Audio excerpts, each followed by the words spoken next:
Hey there, it's Namiki Georgiadis here of Business to Business Buzz. Thank you for joining me. I want to show you how to set up your online marketing funnel. It is part of your online marketing strategy, and there are some parts that you may be familiar with and some that you may not be with. So let's demystify them and see which ones might work best for you in your business and part of your marketing strategy. The first part is getting traffic. Think of this as foot traffic. These are people visiting your website, your online presence, whether it's your social media sites, connecting with you, or predominantly on your website. And one way to think of it, or there are three ways in fact. The first one is to think about getting paid traffic, paying for advertising to get people to actually visit your website or visit where you want them to go in particular. There is a lot happening these days with Facebook ads, so most people will find their audience in Facebook, and if this is the case for you, then this could be a really smart way to get some traffic fast to your online presence and your website. However, you need to think strategically. If your audience doesn't hang out on Facebook, if they don't interact on Facebook, then this is not going to be a very clever strategy for you. So please be strategic in your approach. There are also Twitter cards. Twitter cards can also be free, or there's a paid version if you want a wider reach. If your audience actually hangs out on Twitter and has a huge interaction there, then this could be lucrative for you.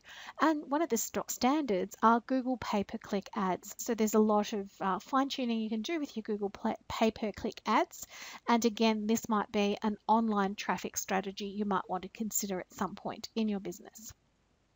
The next version of getting traffic into your website and to your most important sort of pages that you want them to visit is organic traffic. What do I mean by organic traffic? It means that your presence comes up in a Google search or any other search engine for that matter. So if someone types in some important keywords, they're going to come up with your website, and it might be your blog. You might be blogging for content. This is part of content marketing, in fact. And if this makes sense, if you've got a wide readership and if you need to connect with them this way, then this could be a good strategy. Equally, it might be YouTube. So video might be the way to go for you. If this is the case, then you might want to be creating regular content out on YouTube to reach your audience and bring in that organic traffic. Make sure you send them back to your website or where you want them to visit, okay? And always have a strategy behind where you send them. So you don't want to send them to just a boring page on your website or one that doesn't give them a call to action. I'm going to tell you what that is in a minute. Equally, podcasts are so popular now. Podcasts are such a pleasure to listen to when you're traveling, when you're in the car, when you're moving about. So they're easily consumable content, and they can very easily generate great traffic back to your website, back to your offers, back to where you want your audience to come to visit you. Now, that could be either you setting up your own podcast show, which I have to admit is intensive, labor intensive, and fair bit of work. Equally, you could be interviewed by other podcasters who are looking for content and looking to interview people. So see if you can align yourself with someone in your industry where you can offer value there. The other version of traffic is using social media. There are so many social media platforms out there and more exciting new emerging platforms, which I love testing out and trying out. But let's just talk about some basic social posts. So if you happen to be in Facebook or LinkedIn or Twitter, for example, simply posting, or Instagram with photos, posting content using hashtags where appropriate is going to be able to generate traffic back to your website and to your online landing pages where you want them to go. The other thing is that you can use the LinkedIn publishing platform, which is an incredible tool to get your message out there. Don't post garbage, as in, just complete sort of salesy stuff.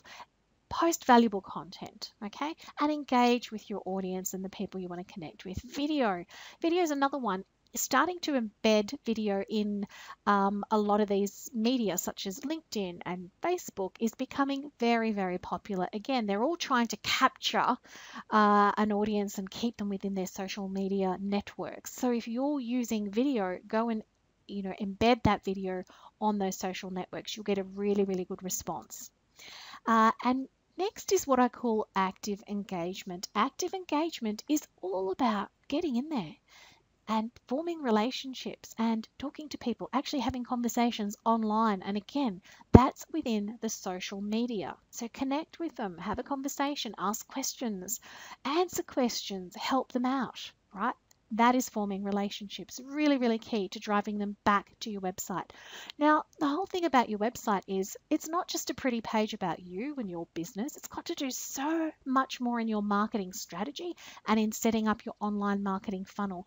You need to make sure that you're working on your lead capture.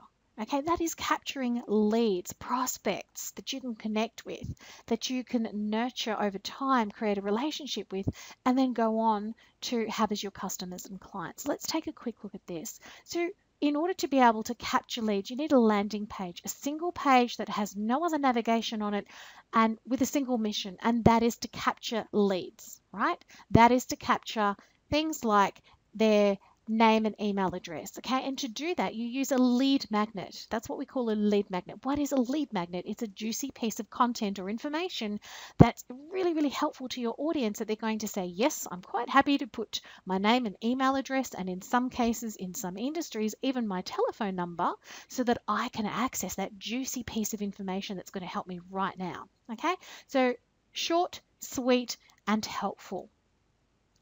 And one of these, or an example of this you can go to and check out for yourself, is one of mine, which is voiceyourvaluekit.com. Okay, that's what a landing page and a lead magnet looks like. Well, that's actually the landing page. It's one page, enter your name, enter your email, and you can access my complimentary online training on how to create your unique value proposition. So the lead magnet is training on how to create your unique value proposition, and this is the lead page. Landing page. It's also called a lead page. So then you need to capture their name, email address, and possibly even a phone number. The more things you ask for, the less likely they are to fill them out, okay, and take that next step. So just be mindful of that. Once you've captured their details of some sort, you can now go on to establish a relationship and nurture that relationship. How do you best do that? Use email autoresponders. Go and check out things like MailChimp, Aweber, GetResponse. There's some of the basic autoresponders. Equally, you can look at some client relationship management systems, CRMs. So things like ActiveCampaign, Infusionsoft, Ontraport, Agile CRM, Insightly. There are so many out there. Go and find the one that best meets your needs. Get hooked up and start nurturing those leads. So you've got your leads. Now you need to consider the conversion tools, the pieces in your online marketing that help convert them from a prospect and a lead into a customer and a client. What are some of those conversion tools? They can actually be conversations. You can take them offline, which in many cases and in many businesses, this is a really clever strategy, a good strategy with a high conversion rate.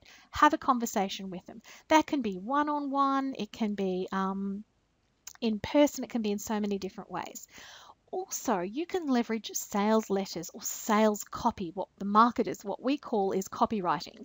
And that is having persuasive writing and content on a particular page. A sales page is one page that has no other diversions and no other navigation on it again, and it enables them to connect with what it is you offer and get them to the next step with you in your business. Webinars are an amazing online tool for converting prospects into paying customers and clients. If you ever need help, give me a call, contact me. Next is video. Video is equally powerful. You've probably heard of the amazing, famous Jeff Walker, who schedules and sets out a whole strategy behind video sales sequences and video sales letters. So you can have a sales letter in writing, or you can have a video sequence and series that converts warm leads or converts cold leads into warm leads and then eventually into customers and clients. Awesome strategy.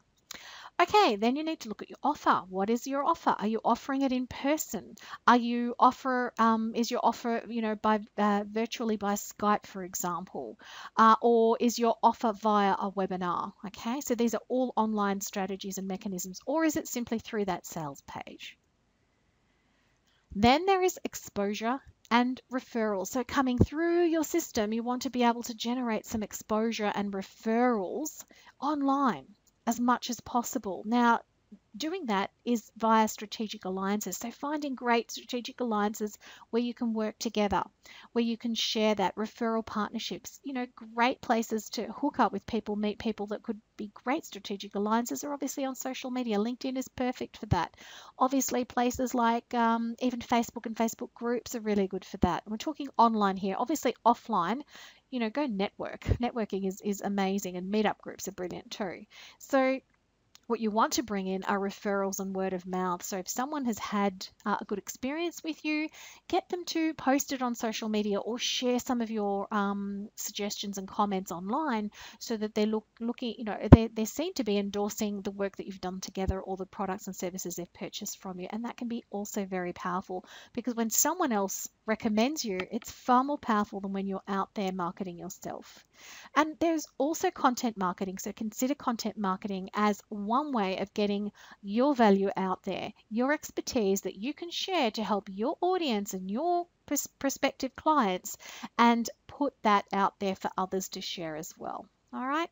And the last thing is any further resources. If you need any more information, if you ever need any help, and if you want access to great webinars and sort of workshops and all sorts of things that I get involved in, please visit my website, business to businessbuzz.com. Look forward to seeing you there. Bye for now.